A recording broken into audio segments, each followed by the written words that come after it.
الرجیم بسم اللہ الرحمن الرحیم واذکروا نعمت اللہ علیکم ومیثاقہ الذی واثقکم بہ اذ قلتم سمعنا واطعنا واتقوا اللہ ان اللہ علیم بذات الصدور یا ایہا الذین آمنوا کونوا قوامین للہ شہداء بالقسط ولا یجرمنکم شنآن قوم علی الا تعدلوا اعدلوا هو اقرب للتقوی واتقوا اللہ ان اللہ خبیر بما تعملون وعد اللہ الذین آمنوا وعملوا الصالحات لهم مغفرۃ واجر عظیم والذین کفروا وکذبوا بآیاتنا اولئک اصحاب الجحیم یا ایہا الذین آمنوا اذکروا نعمت اللہ علیکم اذ ہم قوم ان یبسطوا الیکم ایدیہم فکف ایدیکم عنہم واتقوا اللہ وعلی اللہ فلیتوکل المؤمنون صدق اللہ العظیم۔ انشاءاللہ آج ہم آیت نمبر 6 سے آیت نمبر 11 تک سماعت کریں گے۔ فرمایا وَاذْكُرُوا نعمت اللہ علیکم، یاد رکھو اللہ کی نعمت جو تم پر ہے، وَمِيثَاقَهُ اور اس کے وعدہ کو، الَّذِي وَاثَقَكُم بِهِ جو اس نے پختہ لیا تھا تم سے، اِذْ قُلْتُمْ سَمِعْنَا جب کہا تھا تم نے ہم نے سن لیا، وَأَطَعْنَا اور مان لیا، وَاتَّقُوا اللَّهَ اور ڈرتے رہو اللہ سے، ان اللہ علیم بذات الصدور بے شک اللہ تعالیٰ خوب جاننے والا ہے جو کچھ سینوں میں ہے۔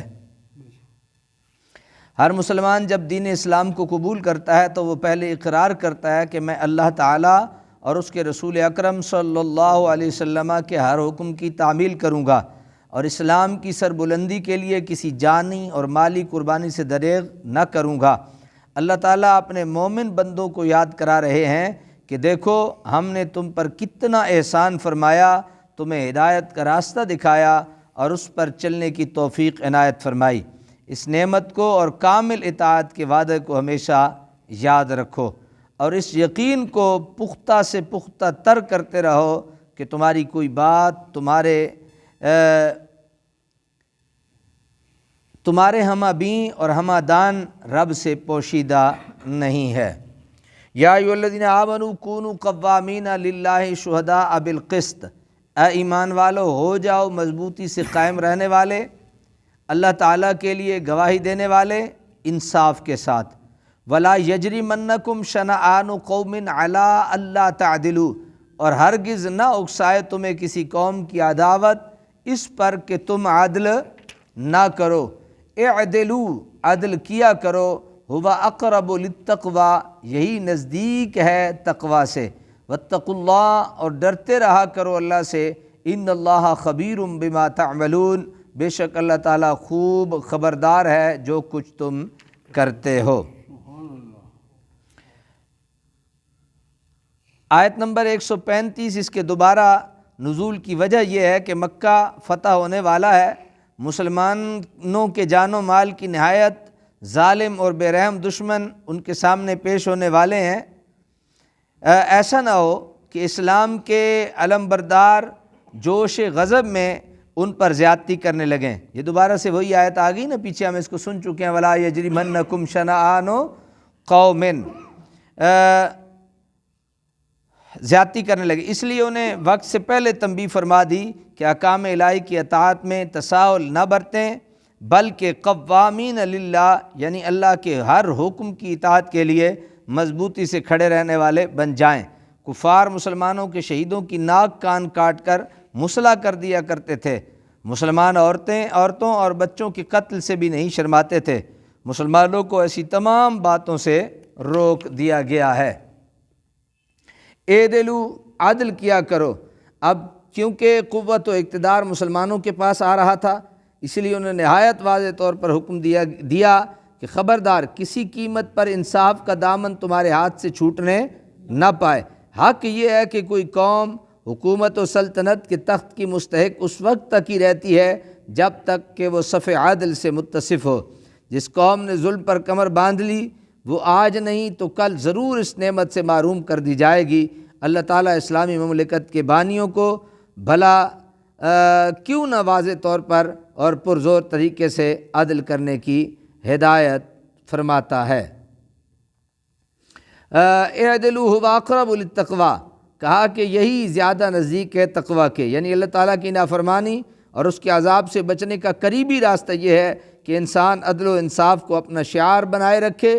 امام راضی فرماتے ہیں کہ جب کفار کے ساتھ عدل کرنے کا یہ تاکیدی حکم ہے تو مسلمانوں کے ساتھ عدل کرنے کی اہمیت محتاج بیان نہیں ہے۔ واتقوا اللہ ان اللہ خبیر بما تعملون، اور جو کچھ تم کرتے ہو اللہ خوب جانتا ہے۔ وعد اللہ الذین آمنوا وعملوا الصالحات، وعدہ فرمایا اللہ تعالیٰ نے ان لوگوں سے جو ایمان لائے اور نیک عمل کرتے رہے۔ کیا وعدہ ہے؟ لہم مغفرۃ واجر عظیم، ان کے لیے بخشش کا وعدہ ہے اور اجر عظیم کا وعدہ ہے۔ والذین کفروا وکذبوا بآیاتنا، اور جن لوگوں نے کفر کیا اور جھٹلایا ہماری آیتوں کو، اولئک اصحاب الجحیم، وہی لوگ دوزخی ہیں۔ وہی لوگ کیا ہیں؟ دوزخی ہیں۔ یا ایھا الذین آمنوا اذکروا نعمت اللہ، اے ایمان والو یاد کرو اللہ کی نعمت علیکم جو تم پر ہوئی، اذ ہم قوم، جب پختہ ارادہ کر لیا تھا ایک قوم نے، کس چیز کا؟ ان یبسطوا الیکم ایدیہم، کہ بڑھائیں تمہاری طرف اپنے ہاتھ، فکف ایدیہم عنکم، تو اللہ تعالیٰ نے روک دیا ان کے ہاتھوں کو تم سے۔ واتقوا اللہ، اور ڈرتے رہا کرو اللہ تعالیٰ سے۔ وعلی اللہ فلیتوکل المؤمنون، اور اللہ تعالیٰ ہی پر بھروسہ کرنا چاہیے ایمان والوں کو۔ حضور اکرم صلی اللہ علیہ وسلم اپنے صحابہ کے ہمراہ یہود بنی ندیر کے پاس تشریف لے گئے اور انہیں فرمایا کہ ہمارے ایک آدمی نے 2 آدمیوں کو غلط فہمی سے قتل کر دیا ہے، اس کے وارث دیت کا مطالبہ کرتے ہیں، اس لیے تم لوگ حسب معاہدہ ان کی دیت میں اپنا حصہ دو۔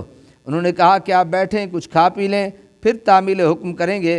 حضور اکرم صلی اللہ علیہ وسلم کو بٹھا کر انہوں نے یہ سازش کی کہ دیوار کے اوپر سے ایک بھاری پتھر لڑکا کر آپ کو شہید کر دیا جائے۔ اللہ تعالیٰ نے اپنے محبوب کو ان کے ناپاک ارادہ کی اطلاع دے دی اور حضور فوراً اٹھ کر تشریف لے گئے۔ حضور صلی اللہ علیہ وسلم کی سلامتی کا احسان قیامت تک آنے والے سب غلامان مصطفیٰ پر ہے، اس لیے یہ آیت صرف صحابہ کے ساتھ مخصوص نہیں بلکہ ہر مسلمان اس کا مخاطب ہے، اور نعمت عظمیٰ کا عملی اعتراف مسلمان کا فرض اولین ہے۔ یا ہے نا اذ ہم قوم، یاد کرو اس نعمت کو جب ایک قوم نے ارادہ کیا تمہاری طرف ہاتھ بڑھانے کا، یہ اس کے بارے میں بیان کیا کہ آپ ایک دیت کے لیے گئے، یہود کا ایک قبیلہ تھا بنو ندیر، کہ تم بھی دیت میں حصہ شامل کرو، تو انہوں نے آپ کو بٹھا کے کہا کھائیں پئیں، اور اوپر سے پتھر لڑکانے کا ارادہ کیا، تو اللہ تعالیٰ نے ان کے اس ناپاک عزائم سے اپنے پیارے محبوب صلی اللہ علیہ وسلم کو آگاہ کر دیا، تو آپ نے آپ ان کی اس ناپاک ارادوں سے اللہ نے آپ کو محفوظ رکھ دیا۔ اور واتقوا اللہ، اور ڈرتے رہو اللہ تعالیٰ سے۔ وعلی اللہ فلیتوکل المؤمنون، اور مومن اللہ تعالیٰ پر ہی بھروسہ کرتا ہے۔ مومن کے لیے یہ ضروری ہے کہ اس کا بھروسہ، اس کا اعتماد، اس کا اعتقاد، اس کا توکل کس پہ ہونا چاہیے؟ اللہ کی ذات پہ ہونا چاہیے۔ جب بندہ مومن اس حد تک اپنے رب کی ذات سے جڑ جاتا ہے کہ اپنی تمام باتوں کو اپنے رب کی طرف اور اپنے تمام بھروسوں کو اپنے رب پہ چھوڑ دیتا ہے، تو اللہ تبارک و تعالیٰ اس کی کیا کرتا ہے؟ غیبانہ مدد کرتا ہے۔ اور مومن کی